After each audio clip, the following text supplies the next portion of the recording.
Well, I will start my story, and in 1956, I was a campesina, what we call, in Cuba, because my small town is like 30 miles from Havana. I was fighting against Batista at those times. Then I have a friend of mine that was communist, a communist, and he didn't knew I knew he was a communist.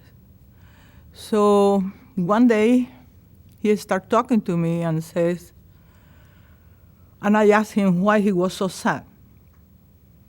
Then he said, well, because I don't want to be a pilot and I'm going to be a pilot. And I said, well, if you don't want to be a pilot, how can you be a pilot?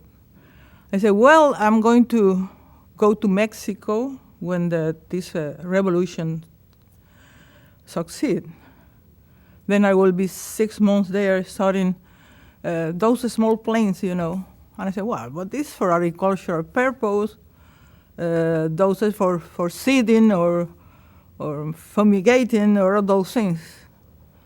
And he said, yeah, but later on I'm going to Czechoslovakia and I will be a jet pilot. I will return to Cuba as a comandante. Then I will teach others what they teach me.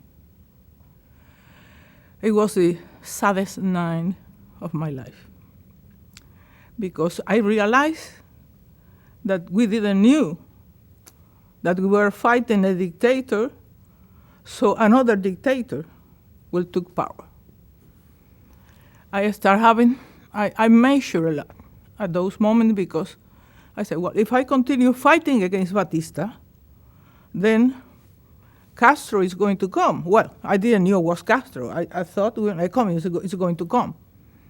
And but if I don't fight, I am meeting a dictatorship in my country because I knew what was coming. Even I realized that people that love democracy were fighting at the side of Castro because they didn't knew what was going on. And besides that, they contribute without knowing that to the things that come to Cuba. Almost, it was so quick that it couldn't be done unless you have a program.